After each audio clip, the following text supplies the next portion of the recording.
ഇത് ഞാൻ ഓഗസ്റ്റ് മാസത്തിൽ അഡീനിയം ചെടികൾ പ്രൂൺ ചെയ്തപ്പോൾ കുറേ പേരിനോട് ഡൗട്ട് ചോദിക്കുന്നുണ്ട്, എന്തായി ഇപ്പം അഡീനിയം ചെടികളുടെ അവസ്ഥ എന്താണെന്ന്. ഏകദേശം ഒരു മാസം കഴിഞ്ഞ് ഞാൻ പ്രൂൺ ചെയ്തിട്ട് നല്ല മഴ സമയത്ത് ഞാൻ പ്രൂൺ ചെയ്തത്. പലരും കണ്ടിട്ടുണ്ടാവും, വീഡിയോ ഞാൻ ഓൾറെഡി അപ്ലോഡ് ചെയ്തിട്ടുണ്ട്. എന്നാൽ ഇപ്പോൾ കുറേ പേര് റിക്വസ്റ്റ് ചെയ്ത കാരണം അതിൻ്റെ വീഡിയോ ഞാൻ കാണിക്കാമെന്ന് വെച്ചു. എന്തായാലും വലിയ വീഡിയോ പിന്നെ വരുന്നുണ്ട് കേട്ടോ. ഇതിൻ്റെ ഫുൾ സ്റ്റേജസ് പൂക്കൾ വരുന്നവരെല്ലാം ഞാൻ ഒരു വലിയ വീഡിയോ ആയിട്ട് കാണിക്കുന്നുണ്ട്. അപ്പോൾ ഇപ്പോൾ ചെറുതായിട്ടൊന്ന് കാണാം. ഇതാണ് അവസ്ഥ ചെടികളുടെ, കണ്ടല്ലോ. ഇത് കണ്ടോ, ഓരോ ചെടികളിലും എത്ര ബ്രാഞ്ചസാണ് വന്നിരിക്കണമെന്ന് കണ്ടോ. ഓരോ കട്ടിങ്സിൻ്റെ അടുത്തു നിന്നും ഇവിടെ കണ്ടു, ഈ ഒരു കട്ടിങ്ങിൽ നിന്ന് 1, 2, 3 ബ്രാഞ്ച് വന്നിട്ടുണ്ട്. ഇവിടെ ഈ ചെടി കണ്ടോ, എത്ര ബ്രാഞ്ചസ് കണ്ടോ. ഇവിടെ ഒരു 5 ബ്രാഞ്ച് ഉണ്ട്.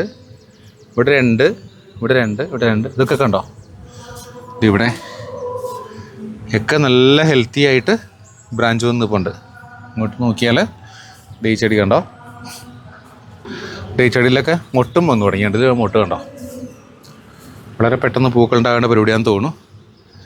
ഇങ്ങോട്ടും അതെ, എല്ലാ ചെടികളും ഒരെണ്ണം പോലും ചീത്തയായിട്ടോ, എല്ലാം വളരെ ഭംഗിയായിട്ട് ഇരിപ്പുണ്ട്.